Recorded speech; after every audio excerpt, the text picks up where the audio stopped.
Salut, c'est Alex Ferreira et bienvenue dans cette nouvelle vidéo à laquelle je voulais vous parler aujourd'hui d'un nouveau dispositif de l'État qui permet de protéger les risques de loyers impayés.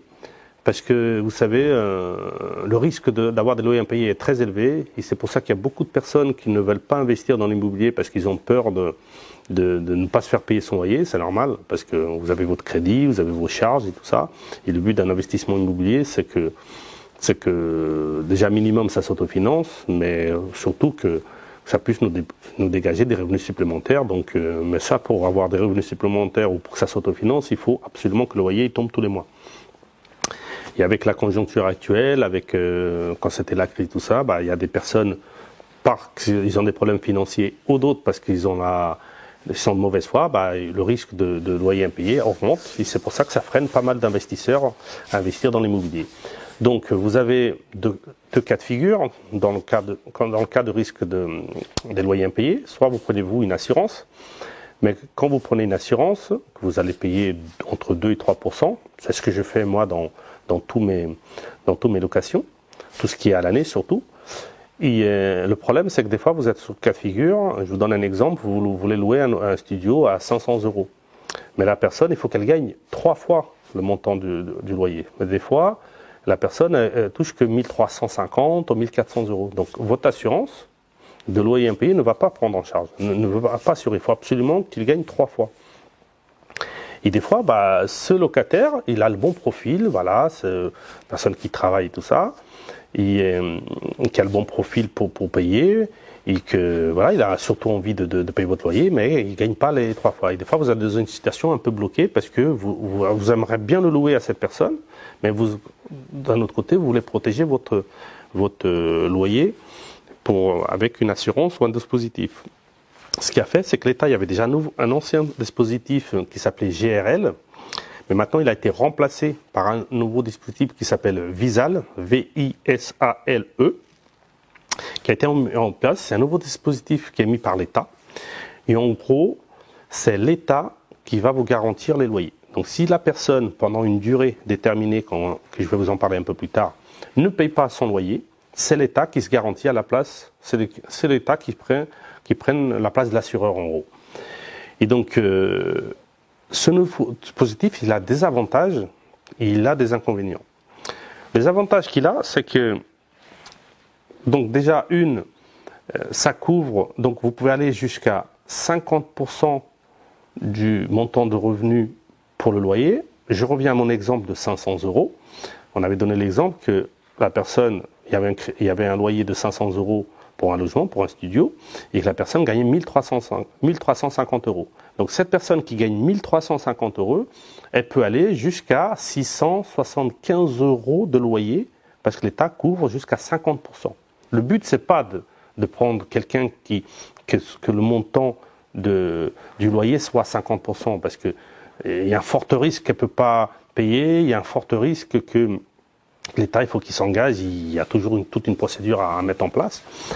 C'est bien, c'est que, par exemple, c'est jusqu'à 33%, un tiers, que ça aille jusqu'à 40, voire 42%, comme ça. Donc, pour la personne, dans le cas concret, qu'elle gagne 1350 € pour 500, on est à 40 et quelques %, c'est bon, ça couvre. Donc, dans ce cas de figure, ça c'est bien de le prendre, il ne faut pas qu'il aille jusqu'à 50, même si l'État le prévoit, mais moi je dirais 40-42% maximum, n'allez pas au-delà de ça, comme ça, sinon le risque est plus grand, parce que vous allez le voir un peu plus tard pourquoi je vais vous dire ça, en sachant qu'il y a un maximum de loyer. Donc il est assez large, surtout en province, parce qu'à Paris c'est 1500 € maximum de loyer, donc tout ce qui est studio, petit 2 pièces, c'est bon. Et même 3 pièces, si c'est dans la 3e couronne de Paris, ça passe. Et en province, c'est 1300. Donc en province, vous êtes encore plus large, sauf si vous êtes dans les grandes villes, dans le centre-ville, et que c'est un grand appartement. Mais tout ce qui est studio de pièces, c'est ce que moi je vous préconise d'investissement dans cette chaîne YouTube, c'est que ça suffit, dans 95% des cas, les montants suffisent à couvrir à niveau des plafonds. Ça, il n'y a pas de problème. Le seul point faible, c'est que l'État, quand vous allez faire le bail et que vous allez mettre ce nouveau dispositif en place, c'est que l'État vous garantit pour une durée de 36 mois. C'est quand même 3 ans. Sauf que au bout de 3 ans, le problème, c'est que l'État se désengage.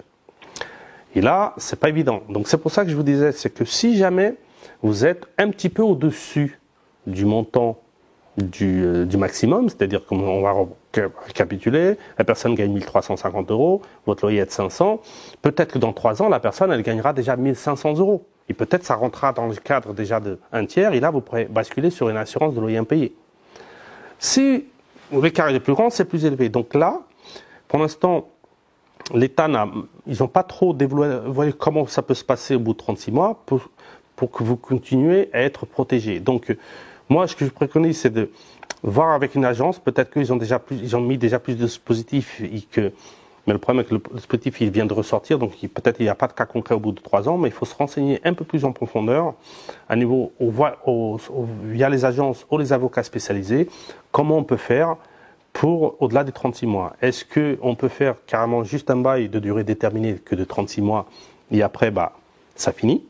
Donc il faut voir si c'est possible ou pas, ou comment le faire pour après, au-delà de 36 mois, si la personne gagne toujours moins de 1/3 du loyer, comment on peut faire pour sécuriser le loyer. Donc c'est le point faible, c'est cette partie-là. Les studios, peut-être ce risque-là, il y aura moins parce qu'en règle générale, les gens rarement restent au-delà de 3 ans, parce que la plupart des studios, les gens, c'est pas que c'est le provisoire, mais il y a plus de turnover. Ou sinon, ce qui peut être bien, c'est pour les meublés étudiants, à laquelle ça, c'est 1 an. Donc là, ça peut être pas mal, ça. Par exemple, un étudiant qui veut louer, ses parents, ils ont pas des revenus très élevés, ils veulent louer. Ben là, quand un étudiant, c'est toujours pour un an, renouvelable. Dans ce cas-là, ça serait pas mal pour le mettre pour ces personnes-là. Et aussi, ça marche aussi, ce nouveau dispositif, c'est pour les moins de 30 ans. Ça, pour les moins de 30 ans aussi, ça fonctionne. Ce genre de dispositif. Donc pour le moins de 30 ans et pour les situations précaires, ça couvre. Il faut juste voir cette histoire des 36 mois. Voilà, donc pour ne pas prendre de risque, peut-être, c'est le meublé. C'est le meublé classique pour les étudiants, à laquelle c'est chaque fois pour 9 mois, pour 1 an, renouvelable. Et comme ça, au moins, vous êtes tout le temps dans le cadre des 36 mois. C'est chaque fois, vous faites un nouveau bail. Et là, vous repartez sur de nouveau, donc vous êtes couvert. Donc voilà, donc je voulais vous partager, c'est encore un nouveau dispositif pour le risque de pour protéger les risques de loyer impayé, dans le cadre que vous ne pouvez pas prendre une assurance. Mais moi, je vous conseille toujours, si votre locataire rentre dans le cadre que ça couvre l'assurance, c'est quand même mieux de payer 2,5%. En moyenne, c'est 2,5%, mais c'est entre 2 et 3% d'assurance non impayée. Et là, vous n'avez pas de durée, vous êtes tranquille.